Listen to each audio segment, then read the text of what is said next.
Stop sharing, Jim. All right.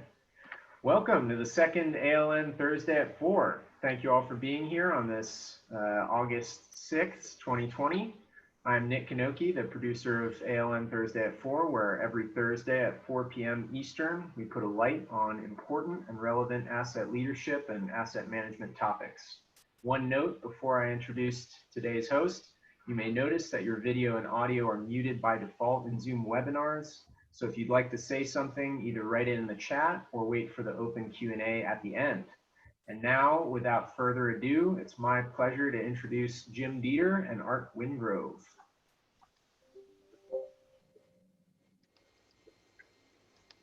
Hello. Let's see. There it is. A word from our sponsors.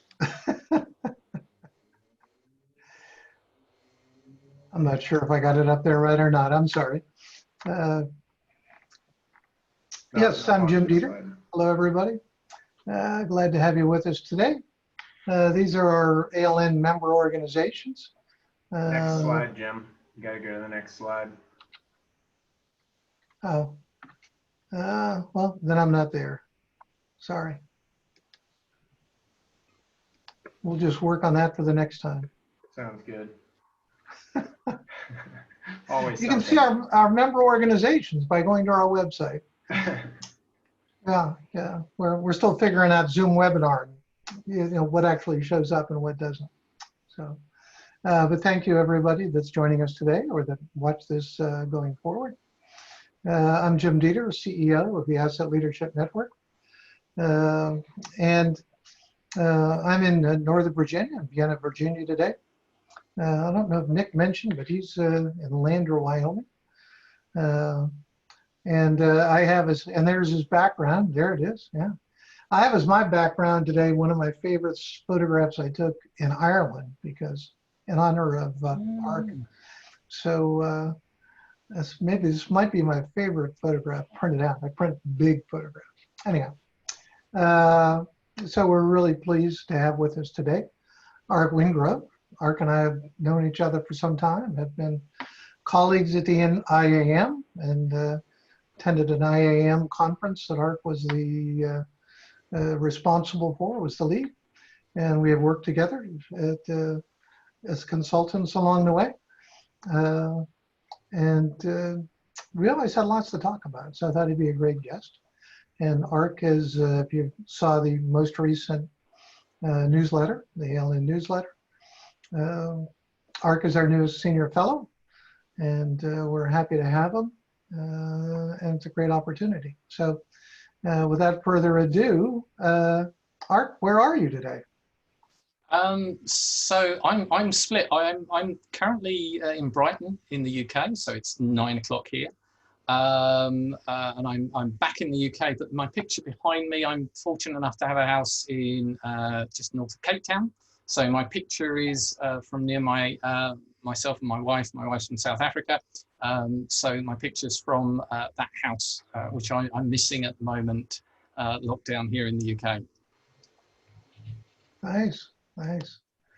So when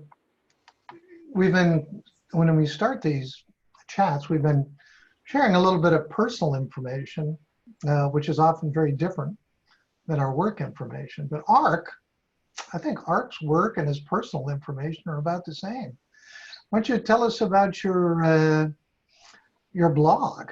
That's quite interesting. So I left sort of consultancy about a couple of years ago to form my own little consultancy company.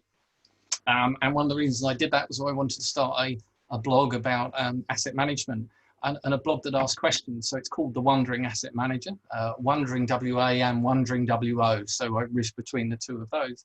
And the blog is to ask questions and to say, well, nobody has all of the answers, not even the consultants out there. So what about? What do we think about? And where in the world are they doing this well? And that's part of the reason why I wanted to join the ALN and very pleased to be a senior fellow is I'm looking to find out how things work in different parts of the world and say, well, is there something from here that transfers from here? And that's very much what I want to bring to the ALN as well as get from it. So Wandering Asset Manager, please do check it out. You can comment or reply back to me. Or if anyone wants to guest blog, it's not just me. We have guest bloggers on there as well. So if somebody's got a subject that they want to put on there, then please do. Cool, cool. So in checking out your blog again recently, preparing for this, you had the one that really caught my eye was, well, the most. They all looked interesting. Was about stakeholder capitalism. That's that's really relevant to asset management, ISO 55000 approach. Could you tell us a little bit about what your thinking is along that and what it's about?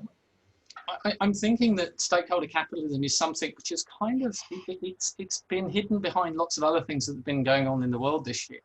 But stakeholder capitalism really has come from the World Economic Forum, Davos man, and hopefully now Davos woman as well, looking at capitalism since the 1980s and saying, well, we need to do something to balance this business about stakeholder primacy.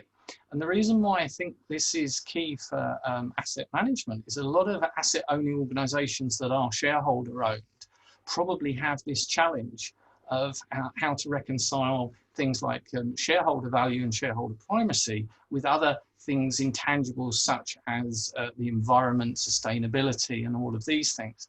And I think although stakeholder capitalism wasn't conceived purely for asset management, it's come from Davos and the American, I think it's the American Chamber of Commerce and the British Chamber of Commerce and the World Economic Council. I think it offers something for asset management and particularly organizations in that shareholder situation that I think we've struggled with since the 80s, since the principle of shareholder primacy. Quite interesting. It's very good, and there's some really interesting links in there. Milton Friedman hasn't been a personal favorite of mine, but Ark found a quote. What was the quote from Milton Friedman about? Milton Friedman said that when there's opportunity in society is times of big change, and the things that get brought to the fore are often things that, as he puts it, is laying around at the time. So when there are ideas that are laying around at the time, they're often what you select from in times of great change. Yeah, I'm a big fan of that theory, and it's the Nicholas Tazim, the Black Swan book. Oh, Taleb, yes. It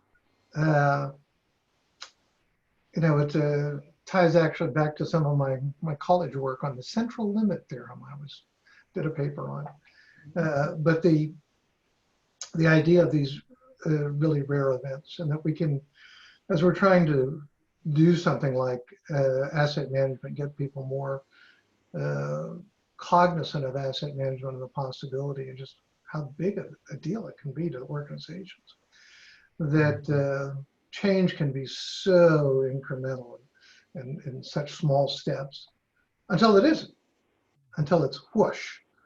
And well, clearly we're in one of those times of great change. So there's a famous quote, never waste a good crisis. And I'm not sure whose it is. Somebody may well inform us, but that never waste a good crisis. That opportunity for unfreeze and refreeze change. Yeah, that's maybe there's nothing more important to what we do than that concept. Maybe. So when we put an article, a little blurb about you in our newsletter this week, we just sort of used American vernacular and said you were working for the Irish government, and you went, no. And what was the term that you used? It's a semi-state, which isn't anything to do with matter, but in Ireland and in a few countries, they have this concept of an organisation which is not the state, but it's owned by the state. So the organisation I worked for was AVEA, which looked after gas and water.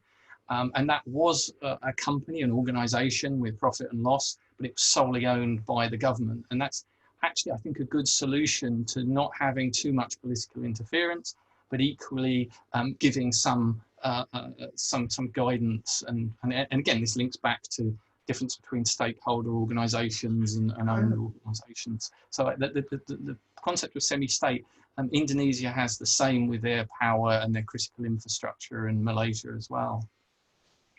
Yeah, that reminds me of Doug Detter, and he was a speaker at the National Academy of Sciences at our event 4 years ago, I think, 4 or 5 years ago. But he has a book that is all about assets and how assets around the world. He puts a number of something like $177 trillion worth of assets, state-owned assets around the world. And there's really hardly any coherent national strategies to manage those assets. And one of the things he recommends is some mechanism to set aside assets and get them, decide which ones you want to have privatized and which ones you want to be public, and but then put a kind of a fence around them and hire people to manage them that actually know something about it. So that sounds in that direction. If I can chip in there, because I've lived my life through this in the UK. In the 1980s, we had the Thatcher government, which had an ideology of privatisation, and it worked for some asset classes and it didn't work for others. And I have an opinion on it. It worked well for gas and it worked well for power and power generation. But it didn't work well for water because of the nature of those different things. And it hasn't worked well for instance, the rail network because it's fragmented it. So I think ideology is sometimes the enemy of good practice asset management, because you should look at the asset and say, what is the right ownership? Is it state, semi-state, privately owned, or PPP, PFI, which I think known as P3 or 3P, which I think offers a lot in some of these circumstances, and I know it's getting more popular around the world. Ironically, as it gets less popular here because of the early mistakes. So I know you've worked in a number of different countries. You see that ownership approaches play out differently in each country, or are there similarities? Or I think there are similarities between, I think ownership has a lot to do with the culture that you get. If you think about state-owned assets and almost the old, people would join, and they'd join as an apprentice and they'd be with the organization, and there'd really be this word stewardship, which I think is a very positive word as far as asset management is concerned. So I think the ownership status almost gives that culture, and then that culture really drives the asset management. It's hard for the asset management to drive against that culture. So I think if you go into state-owned or semi-state, you can feel that there's a different culture created by that. It gives the space to say, well, we're going to do the right thing, as opposed to it's the bottom line, it's the bottom line. So I think there's that.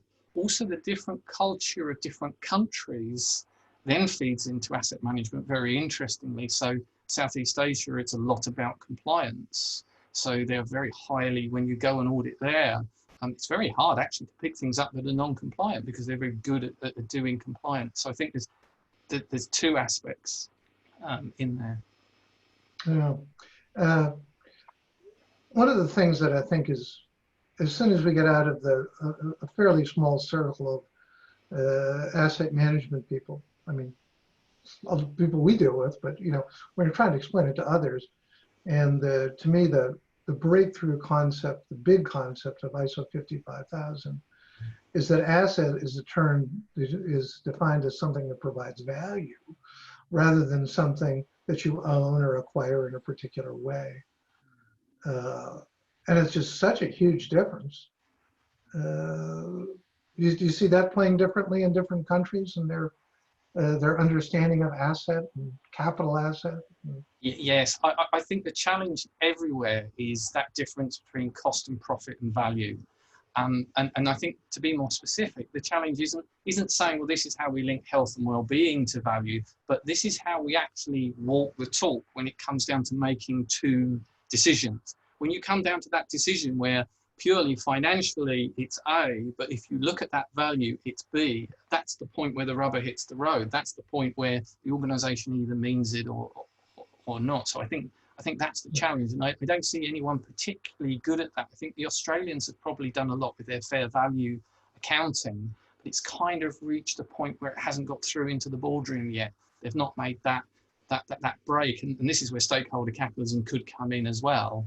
But we need to be ready to explain what it means in the detail to the people who have had the ideas. So I think it's going to be an interesting time over the next few years.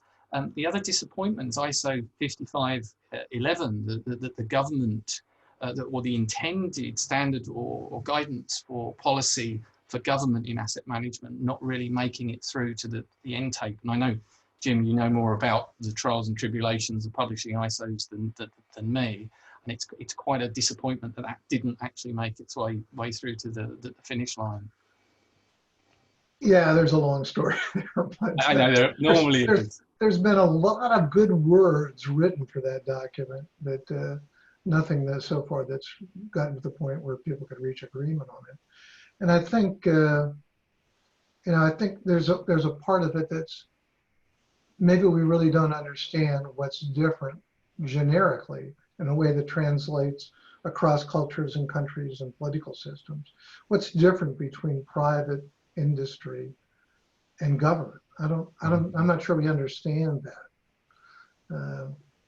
You did get into it a little bit. Interestingly, back to your blog on the stakeholder capitalism. It's what I took from it is, there's this point of view that the stakeholder capitalism that private enterprises should more engage stakeholders and not just shareholders.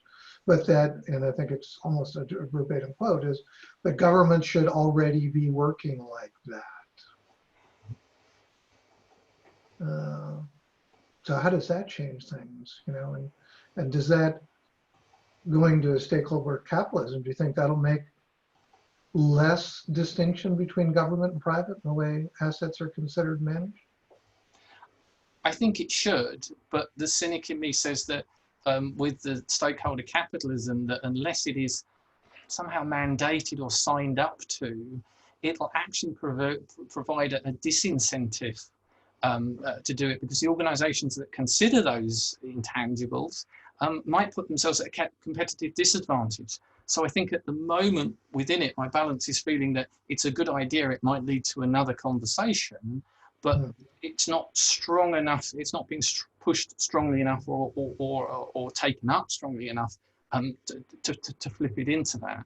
And about my, governments should be working like that. That was definitely a bit of tongue-in-cheek irony that the governments haven't figured that out fully yet anyway. And I guess if the shareholder is the thing pulling you in maybe the wrong direction in the private sector, the politics is probably doing the same in the public sector. Yeah, interesting. Yeah. So one of the things people always ask me about, and I think ask all of us, I know the US tag for ISO 55000 is working on it. One of our old colleagues, Rob Raines, I think is leading that effort, the US tag. But looking for case studies, success stories. I sometimes explain it as the late adopters, we're at the early adopter phase still. And the late adopters, want a rock solid business case that's like taking money to the bank. And early adopters see promise and act on it. But I know you've worked in a number of interesting environments. Do you have any notable success stories that you could share? There's a good couple, and they tend to have things in common, which I think we'll come back to, which I think is the end point. I mean, my favourite one is Gas Networks Ireland, formerly Bord Gosh, and Bord Gosh means the gas board in Irish. Now Gas Networks Ireland, and I first came across them in 2013, and I think fair to say they were a good organisation then for a number of sound reasons. They had very good succession strategy of moving people around through the organisation. So they, somebody would be in operations, then they'd be in safety, and somebody else would move from safety, into maintenance, into strategy. So they were a good organisation anyway, and they saw asset management as a good way of starting to bring these things together, they saw a need for it, and they went to PAS 55. And during their program to get PAS 55, the ISO was launched, so they swapped at the last minute and got ISO in 2015. And then since then, they've had a couple of improvement programs. And I guess the reasons why I think they are so good is because they had a good culture to start with, moving people around and very long-term planning. Also, I think they undertook continual improvement, and I think transformational change is a buzzword. You know, a lot of people are selling transformational change. Will transform your business, and I think when you get to a certain level of maturity above, for instance, ISO 55000, transformational change actually doesn't get you that much more. And this is just my opinion, and I'm really interested in stories to the contrary or arguments to the contrary. I think you get to a certain point and the transformation actually provides more disruption than it does improvement, and you end up just changing things around and not getting any improvement. I think there's a point where the organization's got to look at itself, and it's got to be competent to look at itself and then analyze what it sees and say, we need to make a change now. Good is not good enough. We want to get better. We want to get great. And I think one of the things about GNI, and also one of their problems, is they never admit that they're really good at something. So I have trouble actually saying, you're really good at this. But that drives them to say, well, we want to get a little bit better. And their means of getting better is to do management review in the proper management system sense and get better. The last thing that they're doing now is integrating management systems. So 9,000 for quality, 14,000 for environment, 50,000 for energy, and 45,000 for safety, and 55 for asset management. So they're looking to integrate those management systems and gain efficiencies out of bringing groups together and making those connections. And I think they're going to do it well. I think that's one of the next frontiers, is asset management not looking in on itself, but actually looking out and integrating further. Yeah, it's interesting about the ISO management system standards. People that aren't involved in the development might not be aware, but much of the text in all of those documents is exactly the same, because it's mandated by the quality people who kind of own that management system standard system. And it's all good, but I sometimes wonder if they're not shooting themselves in the foot by making every standard a quality standard. You know, if you took the quality statements out of ISO 55001, it's much easier to understand. If you said you need a quality system, rather than saying you need to document that 24 different times, that it would be easier for people to see. Well, it's really about having a plan and using some of these fundamentals that are mentioned in 55,000 and making it happen. And if you don't have a quality system, you got a long way to go. Can I be provocative and actually say that there's a flip side of this, that if you did ISO 9000 right and you had your objectives correct, would you need any of the management systems? And a few people have asked me this, could you do it all with 9000 if one of your objectives was doing good asset management? And that's a really provocative question. Yeah, no, that's good. I know of one example of that, Ramesh Gulati, who is a member of the US TAG, has been a delegate to several of the international meetings, works with the Air Force, I believe, in Tennessee, I think. And that's what they've done.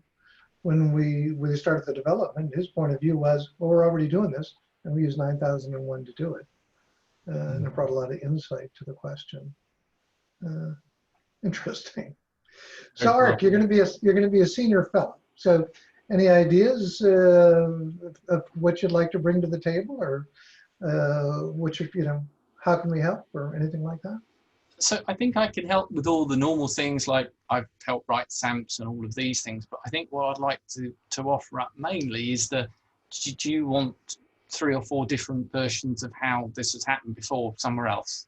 So I think the main thing I'd like to offer is if you think that there may be other ways of doing this, I'd definitely like to offer the services of saying, well, actually there are 2 or 3, and I'll probably have some backup information from those organizations or contacts. So that's one of the things I'd like to bring. I'm doing a lot recently in the water sector, so I'm really coming home. I started off in the water sector, you know, at the beginning of my career, and went via nuclear, rail, and a load of others. But I'm coming back to water now on waterways. So if there's anything in the water sector in particular to offer, so it's probably those two things that I can offer the ALN, and are looking for, you know, the way you're developing things and what you're looking at. Yeah, I mean, we are about what our members can do and can make happen, and how we can help and support each other. That's good. Okay, guys. Well, we are at that Q&A section of the chat, and we had one question. Ark, what do you think will happen when organizations align multiple standards? Ooh.